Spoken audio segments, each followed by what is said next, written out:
네, 반갑습니다. 네, 저는 집행위원장 이경자고요. 여는 인사와 경과 보고를 우리 안홍래 공동대표께서 해주시겠습니다. 박수로 모시겠습니다.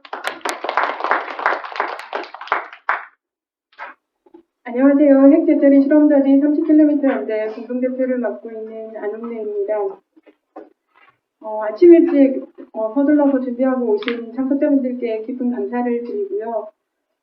반가운 얼굴들이 너무 많이 돼서 토론회가 이렇게 반가울 수가, 이런 생각을 아침에 잠깐 했었어요.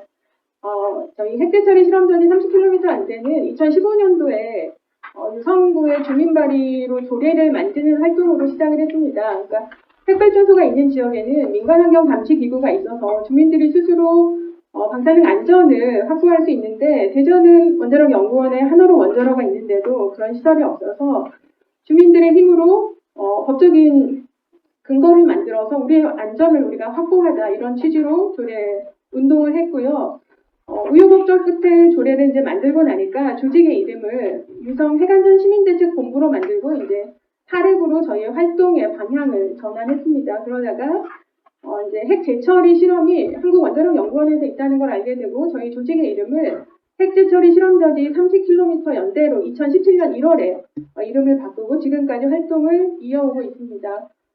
저희가 이제 기억나는, 아까 영상에서 보신 분들도 계시겠지만, 기억나는 활동으로는 2017년도에 저희가 원자력연구원 앞에서 굉장히 큰 활동을 했어요. 그 탈핵 집중행동이라고 전국에서 탈핵 활동하시는 분들이 다 오셨고요. 그리고 이제 지역에서는 이 문제가 사실은 굉장히 민감해요. 그러니까 집값이랑 너무나 밀접한 연관이 있으니 이런 얘기를 제발 좀 하지 말아라 하는 주민들도 상당히 많이 계세요. 그래서 저희가 지금도 국민은행 앞에 광장에서 피켓팅을 하는데 이렇게 막 스캐닝 하시고 가시는 분들이 지금도 있어요. 왜 여기서 이런 걸 하냐면 이런 분들도 계시는데, 그럼에도 불구하고 지역에서도 그런 활동에 찬성하시고, 그때 이제 행사를 하는 날 매실 이렇게 장아찌 만들어서 지역 주민분들이 거기서 이제 부스도 이렇게 하셨고, 또 막 아이들 참석하니까 로봇 이렇게 체험하는 부스도 만들고, 그리고 여러 단체들에서 정말 많이 오셔서 그 원자력연구원 광장을 꽉 채워서 저희가 행사를 했던 기억이 나고요. 그 다음에 2017년도 11월, 지금이랑 거의 비슷한 시기예요. 7일부터 10날까지 저희가 국회 앞에서 노숙농성을 했었고요. 해당 상임위인 다방위 의원들 면담한 거는 정말 너무나 부지기수예요. 그리고 청와대 면담하고 기자회견 토론회, 국회에서 끝장 토론 같은 것도 막 아이들까지 데리고 가서 밤늦게까지 하고 막 애들 우는 애들 달래가면서 그렇게 토론했던 기억들이 나고요. 영상 보면서 우리가 저런 길을 이렇게 많은 사람들과 함께 걸어왔구나, 이런 생각을 다시 한번 했었습니다. 그리고 지금까지 저희가 하고 있는 활동을 지금 과기부 앞에서 피켓팅하고 있고요. 그 다음에 매주 수요일 날 오전에는 시청 앞에서 출근 피켓팅하고 있고요. 오후에는 탈핵 수요행동 하는데, 저희가 오늘이 목요일이고 어제 했잖아요. 어제가 딱 200회였어요. 200주 동안 저희가 활동을 하고 있고, 앞으로도 많은 분들과 이 길을 갈 때도 있고, 또 이제 인원이 좀 적을 때도 있지만 저희가 이 길을 계속 갈 거다라는 그런 생각들을 하면서 저희 조직에 대한 소개는 이만 마치도록 할 거고요. 자료집 보시면 첫 번째 이제 발제를 김준하 신부님께서 하시는데, 발제 준비를 너무 잘해주셔서 특별히 감사하다는 인사를 드리고요. 그리고 그때 그 많이 활동했던 분들이 다 어디 계실까? 저는 그분들이 우리 사회가 좀 더 좋은 사회가 되도록 다양한 자리에서 계속 활동을 이어가고 있다고 생각하고 있어요. 그래서 여기 계신 분들도 우리가 사는 이곳이 좀 더 좋은 사회가 되도록 만들어가는 그런 여정의 길에서 여러분들을 앞으로도 계속 뵀으면 하는 희망입니다. 이것으로 인사를 좀 마치도록 하겠습니다. 감사합니다.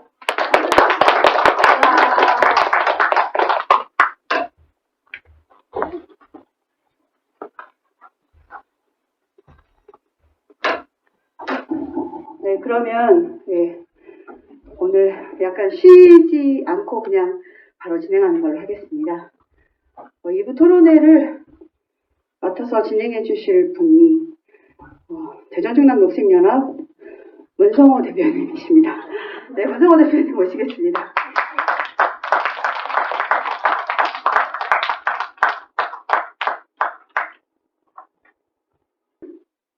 방금 소개받은 문성호입니다. 그래서 반갑습니다. 아까 우리 안홍래 국무대표님 말씀하셨는데 먼 거리에서 이렇게 오시는 모든 분들에게 하여튼 고맙다는 말씀 드리고요. 오늘 좀 시간이 어쨌든 1시까지죠. 그렇죠? 네. 아무리 늦어도 그래서 하실 말씀들이 많고 또 토론자가 지금 5분이나 되기 때문에 그 발제는 20분, 10분, 그다음 토론자는 7분 이내. 만약에 7분이 넘어가면 쫓아냅니다.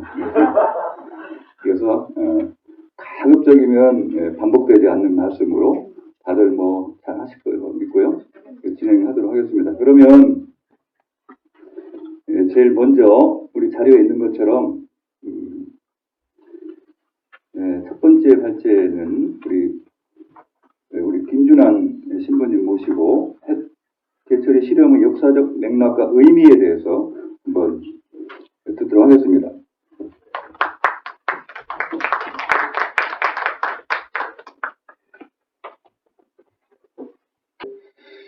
말씀드리도록 하겠습니다. 방금 소개받은 저는 김준환 신부입니다. 지금 부산교구, 천주교 부산교구이고 핵폐기를 위한 전국 네트워크 운영위원으로 있습니다.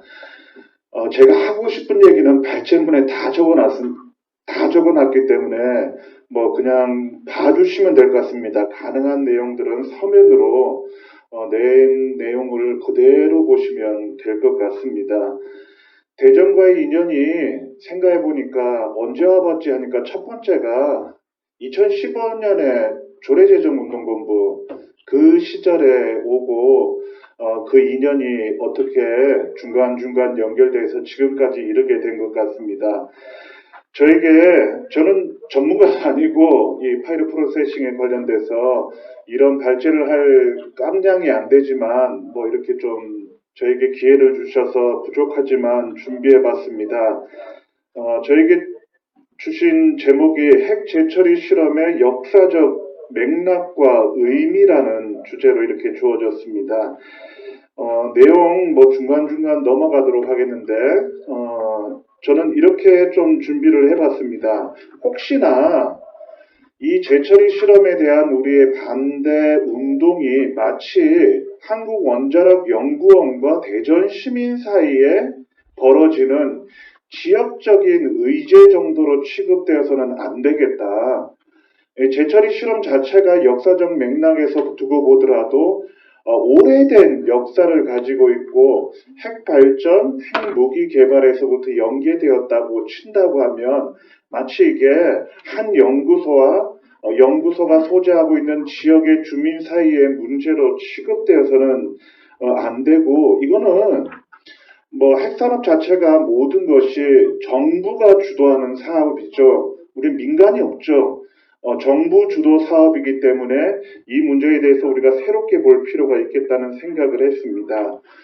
진영에 대한 논리를 제가 이렇게 그냥 각주 1번에 넣었는데, 그냥 뭐 내용이 다 저 개인적인 의견입니다.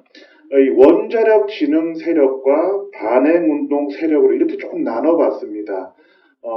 기존의 다른 어떤 용어보다 한번 이렇게 제안을 해봤고요. 뭐 3쪽에서 제가 역사적 맥락 속에서 본 것들 중에 첫 번째는 저겁니다. 재처리는 원래 핵기술 개발될 때 필수적으로 들어가야 되는 기술이죠. 재처리가 없었으면 핵무기가 없었겠죠, 당연히. 그래서 처음에 나가사키에 떨어졌던 첫 번째, 두 번째긴 하죠. 히로시마 다음에 떨어졌던 그 플루토늄 핵폭탄. 이게 바로 우리가 쉽게 얘기하면 습식 재처리를 통해서 추출돼서 생산됐던 것이고, 그 이어서 60년대 들어서 이제 우리가 지금 대전에서 고민하고 있는 파이럿 프로세싱이 생겼습니다. 그리고 86년 미국에서 정리된 이제 소득냉각 고속로와 일치된 형태로서 지금 IFR이라는 형식으로 지금 됐지만, 솔직히 말해서 저는 이게 분리가 될까? 습식과 건식이라는 분리 자체가 별 의미가 없다고 생각합니다. 태생적으로 이게 핵무기 기술로 연구되었다는 것이고, 아무리 여기저기 자료를 찾아봐도, 원자력 진흥 세력 내에서도, 플루토늄 단독 회수가 어렵지 불가능하단 말은 안 하고 있습니다. 자기 내에서도, 그런 면에서, 이거는 대단히 위험한 상태에 있다고 생각합니다. 제가 각주에 입원해 있는데 2009년 미국 에너지부 산하 7개 핵 연구소, 제가 뭐 이것저것 자료를 출처를 다 못 밝혔지만 뭐 언론이나 다른 검색 가능한 데서 찾았던 자료들 중에 나왔습니다. 파이로 프로세싱으로 얻어진 플루토늄 복합물에서 플루토늄만 따로 추출하는 것은 간단한 추가 공정으로 가능하기 때문에 기존의 재처리와 크게 다르지 않다. 다시 말해 습식이나 건식이나 결국은 플루토늄 단독 회수 자체가 불가능한 것이 아니기 때문에 핵 확산성이 대단한 위험에 있다는 것들을 이 출발에서부터 알 수 있다는 것입니다. 두 번째, 박정희 대통령 시절을 언급한 것은 뭐 요새 좀 핫하게 지금 미국과 호주가 핵 잠수함을 얘기하고 있죠. 핵 잠수함을 프랑스가 호주에 디젤 잠수함으로 팔려고 했는데 중간에 미국이 끼어들어가지고 핵 잠수함 기술을 이전하기로 했습니다. 그러면서 프랑스에서 열받아갖고 한국 주재 프랑스 대사가 기자 간담회를 올해 9월에 열어가지고 한국과 진심으로 핵 재처리 관련돼서 기술을 협력 이전하고 싶다는 표현을 했고 핵 잠수함에 대한 언급도 했습니다.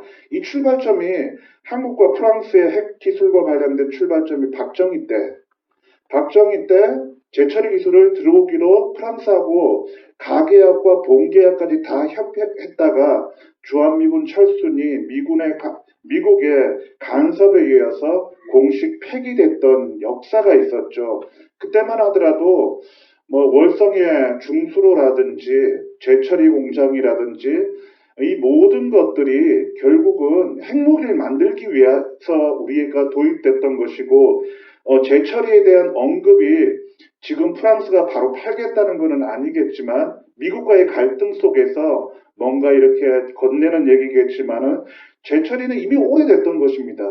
이미 박정희 때는 거의 성사 단계까지 재처리 공장이 다 들어오기로 됐던 것들이 중도의 마지막 단계에서 포기되었다는 것. 그리고 이게 올해 9월 이 주한 프랑스 대사를 통해서 다시 언급되었다는 것은 이게 큰 위험이 있다는 것. 더더구나 문재인 정부에서 핵추진 잠수함을 하면서 그게 용역했던 게 바로 뭐 이름도 자주국방 뭐 네트워크인가 거기에서 용역을 냈던 것도 프랑스 핵잠수함 바로 모델로 해서 들어오겠다고 제안을 했던 것처럼 한국과 프랑스에 연계된 재처리 또 핵 잠수함에 대한 이야기들이 계속 이어질 것이라고 생각합니다. 특별히 이 한국원자력연구소 핵재처리 연구는 특별히 한미 원자력 협정하고 대단히 관련이 많이 있죠. 연구원에서는 1997년부터 연구가 됐다고 얘기를 하고 있습니다. 자기들 계속 공식적으로 얘기하는 게. 근데 계속 걸렸던 게 한미 원자력 협정이죠.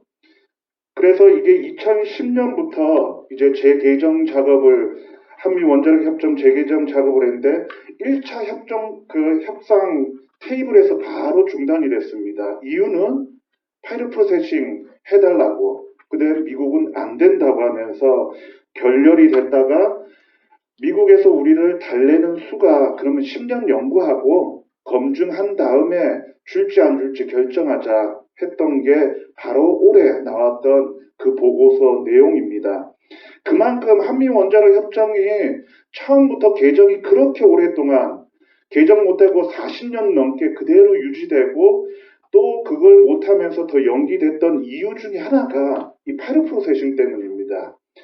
그래서 2015년에 결국은 협정이 개정이 되었습니다. 그래서 전 과정들 조사 후 시험하고 전액하는 정도까지만 할 수 있다. 뭐 우리나라 연구실에서 미국산 핵 폐기물을 가지고 연구하는 수준 정도로 이제 달래면서 이렇게 됐었습니다. 그러면서 뭐 잘 아시는 2015년에 프라이드, 이름도 프라이드입니다. 참 일부러 이름도 잘 지었습니다. 한참 떠들었습니다. 세계 최초 뭐 파이로 프로세싱 모의시험 시설이라고 그 언론에서 한참 자랑하면서 홍보했던 것들, 이게 원자력 협정을 그렇게 개정하면서 지금까지 진행됐던 것입니다. 그래서 2021년 이 한미 원자력 협정을 2010년 시작하면서 그 나왔던 그 검증이 이제 2021년 9월 1일 날 여러분들 뭐 대전에 있는 분들은 그 보고서를 보셨을 겁니다. 결국은 결과가 못 나왔죠. 추가 연구가 필요하다. 다시 말해서 실패했다는 거죠. 뭐 추가 연구가 필요한 거 10년을 연구해도 아무것도 안 나오는데 그 뒤에 뭘 연구할는지는 모르겠습니다. 제가 얘기하고 싶은 거는 6쪽에 있는 정부의 원자력 진흥 정책, 이게 제1차 원자력 진흥 종합 계획이 1997년에 나왔습니다. 뭐 96년에 제정돼서 97년부터 적용되는 건데 바로 이때 제일 먼저 나온 게 제철이죠. 그러니까 물론 1차, 2차에 거쳐서 원자력 진흥 종합 계획 속에는 명시적으로 제처리에 대한 파이로 프로세싱이라는 언급은 없지만 원자력 연구원은 97년 국가가 이제 종합적으로 체계적으로 핵을 개발하기 위해서 출발할 때부터 파이로 프로세싱은 시작됐다는 것이죠. 그런 면에서 정부의 핵 진흥 정책과 파이로 프로세싱은 처음부터 연계되어서 출발했다는 것입니다. 이걸 바탕으로 해서 어떻게 보면 노무현 정부인 제3차 원자력 진흥 종합 계획 때 파이로 프로세싱이 공식적으로 언급이 들어가게 됩니다. 물론 미국에서 개발한 소등den과 고속로와 연계된 걸로 해서 이어지게 되고 그 뒤에 4차 이명박 정부 시절의 원자력 진흥 종합 계획이나 그 다음 5차 박근혜 정부 때도 별반 차이 없이 그대로 진행되게 됩니다. 그리고 한 가지 더가 잘 아시는 것처럼 그때 사용후 해결료 공론화위원회가 진행되면서 참 오랫동안 했죠. 2013년에서 15년까지 진행되면서 이때 사용후 해결료를 이제 어떻게 보면 연구 처분과 재처리하는 방식 둘 다를 승인하는 형식으로 진행됐습니다. 그래서 그 이후에 나온 것이 이제 문재인 정부 들어서서 재처리를 어떻게 할 건지 다시 재검점하면서 사용후 해결료 관련돼서 이제 2018년에 고준위 방사성 폐기물 관리정책 재검토 준비단이 출범하게 됩니다. 방사성 폐기물 관리 정책을 이제 공론화하기 전에 그걸 준비하는 단계에서 시작되는데 이때 산업통상부 장관에게 제출한 최종 정책 건의서에서는 아예 파이로 프로세싱 언급을 빼버립니다. 연구 처분과 관련된 논의만 하고 재처리에 대해서는 우리가 논의하지 않고 추후 논의가 필요하다는 얘기로 했었습니다. 이 말이 뭐냐면 재처리는 공론화 안 하겠다는 겁니다. 공론화 주제가 될 수 없다는 것입니다. 그래서 문재인 정부에서도 이미 뭐냐면 전문가들만, 그래서 어떤 주제는 공론화하고 어떤 주제는 전문가들 중심으로 가고 어떤 것은 아예 논의 없이 그대로 진행하는 게 뭐냐면 여기는 그냥 공론화하지 않고 전문가들의 요식행위로 지나가더라도 이길 수 있다는 거죠. 그래서 내가 보기에는 이 재처리 문제에 대해서 어떻게 보면 전국적인 이슈가 되지 않고 별반 저항이 없을 테니 이 전문가 집단만으로 강행하겠다는 뜻을 표방해서 2020년까지는 연구를 하겠다는 결론을 낸 게 바로 아시는 것처럼 2018년 11월에 나왔던 고준위 방사성 폐기물 관리 재검토위원회 2017년에 나왔던 재검토위원회의 결론이었습니다. 제가 뭐 이렇게 너무 간단하게 말씀드렸는데 뭐 나중에 내용을 한번 보시면 되겠고요. 벌써 제법 지났네요. 저는 핵 재처리 기술은 이미 실패한 기술이라는 의미로 8쪽에 처음 핵 재처리 실험의 의미를 적어놨습니다. 이건 뉴스타파 기사 그대로 한 겁니다. 뭐 이거는 기술적인 문제에 대해서 제가 여러 가지 찾아본 자료 중에서 그래도 잘 정리되어서 얘기했는데 여기선 더 부가해서 설명하진 않겠습니다. 그리고 두 번째로 핵 재처리 실험은 어느 정부에서도 중단된 적이 없었습니다. 그게 보면 최근에 문재인 정부의 원자력진흥위원회가 2020년 12월 28일 열렸습니다. 12월 28일이면 재처리 실험을 2020년 연말까지만 하고 재검토하겠다고 하기 바로 거의 마지막에도 상관없이 여기는 그냥 재처리 기술을 그대로 연구하겠다는 결론을 내려놨습니다. 원자력진흥위원회에서는 12월 28일 날 이런 결정을 내렸다는 것은 뭐 지금 나오는 적정성 재검토위원회 뭐 이런 얘기들과는 상관없이 원자력진흥위원회 차원에서는 재처리에 대한 강행을 미리 준비하고 있었다는 생각을 해봅니다. 이미 오래전에부터 진행된 것이 뭐 우리가 속되게 말하면 진보든 보수든 어느 정권에서도 재처리 실험은 중단된 적이 없었다는 것. 그리고 핵재처리 실험은 그쪽에서 정부의 협상으로 결코 중단시킬 수 없다라는 그 얘기를 좀 하고 싶었었습니다. 박근혜 정부는 그래도 공론화라는 형식을 했습니다. 물론 요식행위죠. 문재인 정부는 공론화를 안 합니다. 재처리는. 처음부터 뭐 그때 당시에 참여했던 패널들 제가 기억나는 게 김영희 변호사하고 석광훈 씨하고 몇 분이 들어간 걸로 했는데 중간에 반박 성명서도 내기도 하면서 했는데 내용이 공개가 안 됐습니다. 내용이. 어떻게 보면 밀실에서 폐쇄적으로 전문가들만 구성된 것들로 했는데 웃긴 게 요번에 적정성 재검토한다고 했죠. 재검토위원회. 그때 했던 전문가들 그대로입니다. 그 7명 중에 1명이 개인적인 사정을 1명 그만두면서 충당하고 그 외에 원자력공학과 전문가 1명 더 추가시키고 그 다음에 경제 전문가 1명 추가시켜서 9명으로 올해 연말까지 결론을 내겠다고 합니다. 제가 봤을 때 이 뭔 차이인지는 잘 모르겠고 패널마저도 그때와 똑같이 약간의 구분 없이 그대로 간다는 것들은 공론화도 태행적이었지만 공론화도 아닌 전문가 패널로 강행해서 통과시키겠다는 건데 여기에서 정부와의 협상을 통해서 이게 풀 수 있을까 생각했을 때 저는 어렵다고 생각합니다. 네 번째로는 이게 핵무기 개발과 연결되어 있다는 것입니다. 제가 뭐 했는 아까도 지금 나와 있었지만은 2009년 미국의 이제 여러 연구소의 합동 보고서에 추가 공정, 간단한 추가 공정 몇 개만 합치면 분명히 플루토늄 단독 회수가 불가능한 것은 아니라는 것, 그래서 위험하다는 것. 2010년부터 한미 원자력 협정이 개정 작업을 들어가면서 미국과 한국 사이에 그토록 밀고 당기는 그런 충돌이 많았던 이유는 이거죠. 플루토늄 단독 회수가 가능하다는 것이죠.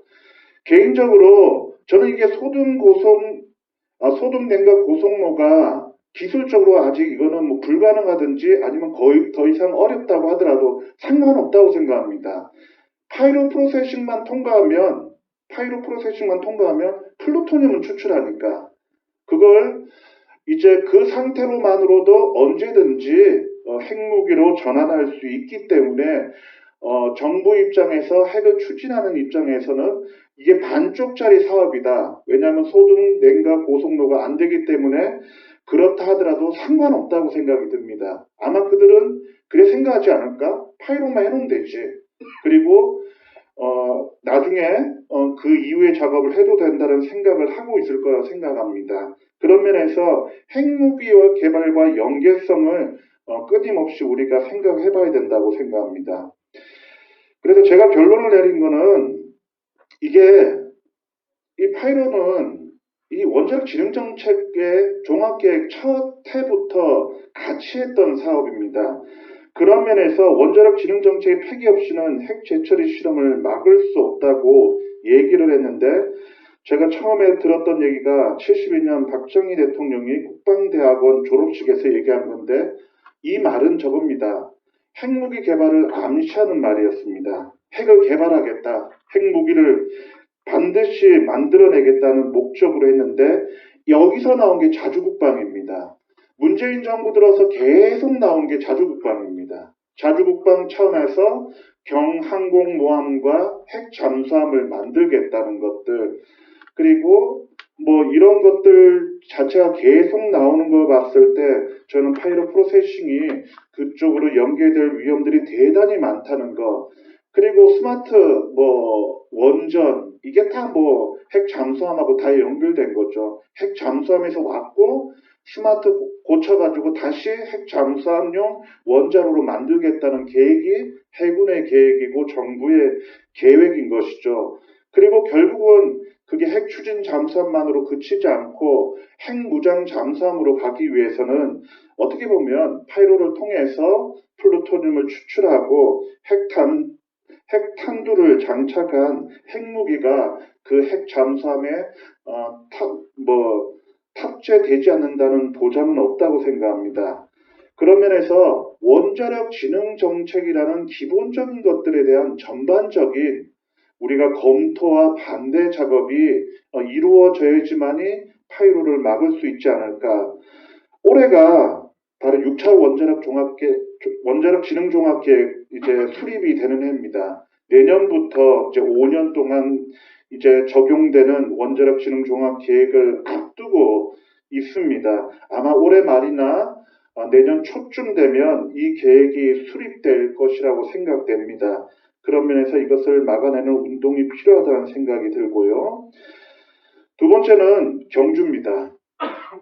이 모든 파이로 작업을 대전에서 못합니다. 결국은 소등, 냉각, 고속로든 뭐든 하려 그러면 부지가 넓어야죠. 실증 작업을 하든 뭘 하든 결국은 이 한국원자력연구원이 정읍, 경주, 기장에도 지금 이제 추진 중에 있죠. 수출용 신형 연구로를 하나서 추진 중인데 이 보면 원자력 연구원이 대전에만 있는 게 아닙니다. 곳곳에 생기고 있습니다. 경주는 두 번째입니다. 그래서 지금 문무대왕과학연구소라는 곳에서 여러 가지 작업을 한다고 되어 있습니다. 이게 2025년에 이제 완전 착공될 준공될 예정입니다. 여기에서 파이로와 관련돼서 가장 걱정되는 게 미래 혁신 원자력 시스템 핵심 기술입니다.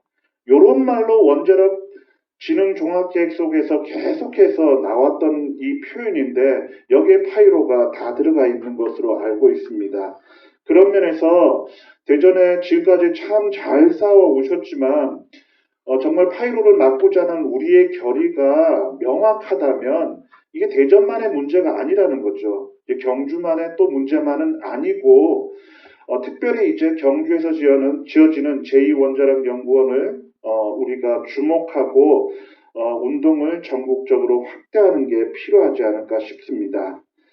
예, 마지막으로 넘었나요? 시간이?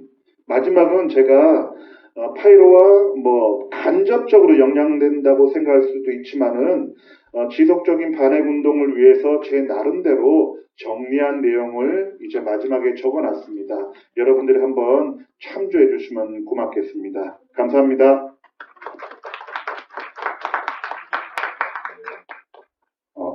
네. 우리 김진아 씨는 다시 한번 박수 부탁드리겠습니다. 시간이 좀 더 넉넉하면 자세히 좀 말씀을 드릴 텐데 그러지 못하는 것이 참 아쉽습니다. 이어서 두 번째 우리 이경자 집행위원장님으로부터 핵재처리 실험 처리 투쟁의 방향 제안에 대해서 10분 이내로 발표를 듣도록 하겠습니다. 네, 박수를 좀 환영 부탁드리겠습니다. 네네. 안 되겠네요.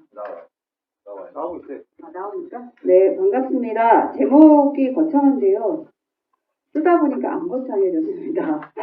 네, 제가 며칠 동안 영상을 만들고 여러 지역과 또 선생님들한테 전화를 드리면서 시계가 정말 2017년 이전으로 돌아가고 있구나 이런 생각에 굉장히 서글펐습니다. 물론 저희가 핵 재처리 실험에 대한 반대, 그 다음에 이 재처리 실험에 대한 이 앞으로의 내용과 방향이 무엇인지를 알아가면서는 당분간 끝날 수 있는 싸움이 아니라는 걸 알고 있긴 했지만 이럴 정도로 상황이 더구나 탈핵을 선언했던 문재인 정부에서 급격하게 시계가 거꾸로 돌아가리라고는 정말 조금 더 상상하지 않았었습니다. 그런데 언제나 그렇듯이 어떤 제도나 법, 정치라고 하는 것도 다수의 국민적 지지와 동의가 없이는 한순간에 허물어질 수 있다고 하는 것을 우리는 바로 눈앞에서 보고 있다고 생각합니다.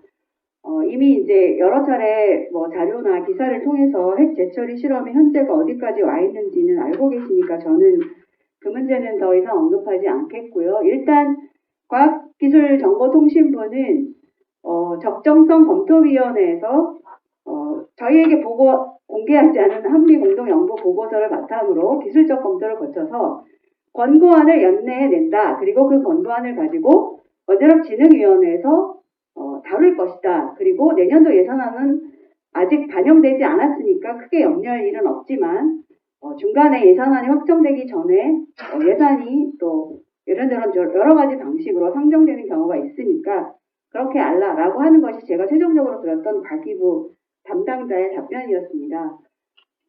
정부는 늘 그렇듯이 국민의 알 권리나 이런 것을 국익에 우선해야 된다는 이유로 늘 제안해 왔습니다. 하지만 이 연구라고 하는 것은 우리가 일상적으로 사용하고 있는 고준위 핵 폐기물의 처분과 관리와 직접적인 관련이 있는 문제이기 때문에 그것을 진행하고 있는 연구 개발은 당연히 모든 국민에게 공개되고 그것에 대한 판단도 국민과 함께 하는 것이 원칙이라고 생각합니다.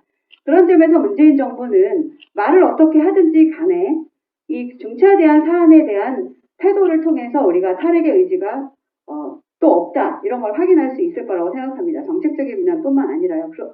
그래서 저는 이런 국면이 왜 이렇게 진행되어 왔을까? 그리고 최근에 에너지 전환이라든지 기후위기라든지 탄소 중립이라든지 등등의 여러 가지 구호로 세계적인 위기, 생태적인 위기에 대해서 이제 자본과 정권에서도 아주 적극적인 대응을 하고 있습니다. 그런데 그 실 내용은 무엇일까요?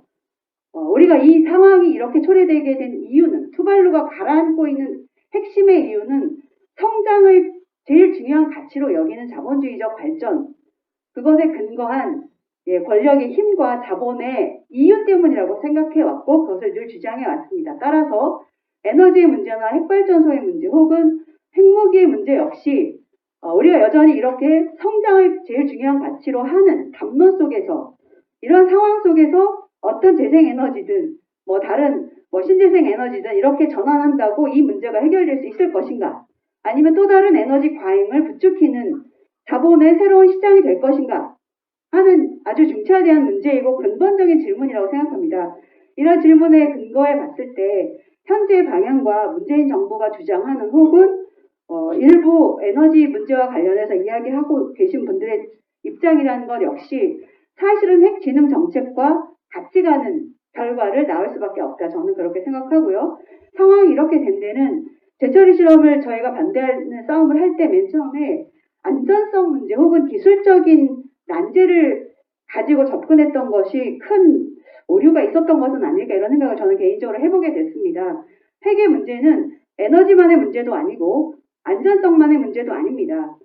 이것을 우리가 인류가 공존할 수 있는 물질 대상으로 볼 것이냐 아니냐의 문제이고 이것은 전혀 극복할 수 없는 재앙의 영역이라고 하는 것이 후쿠시마 핵사고나 그 이전에 있었던 많은 참사들이 우리에게 이야기해주고 있음에도 불구하고 우리는 우리의 필요에 의해서 혹은 자본의 혹은 정권의 어떤 이해관계에 의해서 펼쳐지는 논리에 금방 익숙해지거나 혹은 잊고 싶어 합니다. 이 점을 명확하게 보지 않는 한 핵 문제는 여전히 늘 어떤 조건과 상황에 따라서 언제든지 뒤집어질 수 있는 그런 문제고 그런 만큼 자본으로서는 엄청난 이윤을 창출하게 하는 요소임에 틀림없다 이렇게 생각합니다. 그 경주 문무대학과학연구소 얘기를 잠깐 할 수밖에 없는데요. 그때 11조 신문에서 원자력 연구원이 주민 설명회를 합니다. 다목적 아라 연구로 70메가와트급을 건설할 계획이다. 이런 걸 가지고 설명회를 하고 있는데요. 이 얘기도 굉장히 웃깁니다. 실제로 경주 간포에 지어지고 있는 연구소의 정확한 이 계획이라고 해야 될까요? 어떤 요소인지에 대해서 분명하게 밝히고 있지 않은데, 이 무슨 연구로를 새로 만들 테니 여러분 들으세요. 이런 식으로 이제 설명을 한 걸로 언론 보도상으로는 그렇게 보여줄 수 있는데요. 실제로 저희는 이 연구소에서 벌어지고 있는 개개의 사안과 연구에 대해서 부분적으로 이야기하는 것은 매우 큰 위험을 가질 수 있다고 생각합니다. 따라서 경주 간포 제2원자력연구원은 당연히 공사가 중단되어야 하고 이것을 막아내는 것이 앞으로 핵진흥 정책을 저희가 전면적으로 폐기하는 투쟁에서 굉장히 중요한 위치를 점하고 있는 것이라고 보고요. 이것은 단순히 경주나 대전만의 문제를 넘어서서 반핵 진영 전체 혹은 평화를 염원하는 모든 국민이 함께 관심을 가져야 될 사안이라고 생각해서 저희가 특별히 경주 간포에 대한 이야기를 많이 하고 있습니다. 저희가 이제 30km 연대라는 이름을 써왔는데요. 농담처럼 300km 연대해야 되겠다 이런 얘기 했는데 실제로 그렇게 됐습니다. 250여 킬로가 경주 간포과 이곳과의 거리고요. 그래서 저희는 이제 이게 국민적인 사안이다. 그리고 이것이 왜 핵발전을 하고 있는 모든 사람에게 동일하게 다가오는 고민이자 난제가 되어야 하는지에 대해서는 여러분들이 충분히 설명하실 수 있을 거라고 생각하고요. 보내드린 자료집 19쪽에 제가 첨부한 가칭 원자력진흥법 폐지 및 핵진흥 정책 폐기를 위한 전국 어떤 뭐 이런 연대라든지 연맹이라든지 이런 것을 제안하는 초안을 잠깐 보시겠습니다. 이것은 말씀드린 대로 현재 우리는 다음 정권에 집권을 누가 할 것이냐를 앞둔 대선의 국면에 있습니다. 하지만 어디에서도 탈핵을 향한 혹은 탈성장을 향한 이 정책적 제안을 제시하고 있는 후보는 현재 없는 상태입니다. 그리고 매우 우려할 만하게도 대부분의 후보들은 현재 문재인 정권의 탈핵 정책을 그대로 이어가거나 혹은 심각하게 폐기하는 방향으로 가겠다. 이렇게 선언하고 있습니다. 따라서 우리로서는 핵발전과 핵무기가 위험하고 인류와 공존할 수 없다고 주장해온 우리로서는 굉장히 중차대한 국면을 맞이하고 있다. 이렇게 볼 수 있을 것 같고요. 그리고 함께 외쳐왔던 많은 분들이 지금 현재로서는 기후위기나 기후중립의 문제를 조금 더 중요하게 생각하는 경향으로 되고 있기 때문에 더욱더 저희가 지역과 사안별로 분산된 대응으로는 이 변화되는 상황에 제대로 대응하기 어렵다 이런 문제의식을 갖고 있습니다. 그러면 제기되고 있는 현안이 너무나 많기 때문에 그 각각의 현안을 다 각자 알아서 대응할 것이냐 이런 방식으로는 저는 안 된다고 생각합니다. 그래서 지역별로 현안에 대응을 하는 것은 하는 대로 하지만 그것의 핵심적인 현재와 같은 상황을 끝내고 진정한 탈핵의 시작을 할 수 있는 단초를 어디서 잡을 것이냐 그것은 바로 원자력진흥법과 그것에 기반한 원자력진흥위원회의 폐지로부터 시작해야 된다 이렇게 생각하고 있습니다. 그래서 모든 국민이 함께 원자력진흥법이라고 하는 것이 여전히 존재하고 있고 이것을 근거해서 핵확산과 핵수출 같은 여러 가지 정책과 방향이 심지어 원자력연구원의 연구개발의 방향계획까지 영향을 미칠 수 있다라고 하는 점을 알리고 이 법을 폐지하는 것으로부터 우리 사회가 탈핵으로 나갈 수 있도록 하는 첫걸음을 같이 내딛어야 된다. 이렇게 생각해서 이 제안을 하게 됐고요. 예. 그 제안을 통해서 우리가 현재 직면하고 있는 지점이 어디인지 탈핵을 향해서 한 걸음도 못 갔을 뿐더러 심지어 거꾸로 가고 있기도 하다라고 하는 점을 같이 공유하는 자리가 되기를 바랍니다. 오늘 발제와 토론에 참석해 주신 모든 분들께 30km 연대를 대신해서 감사의 말씀드립니다. 고맙습니다.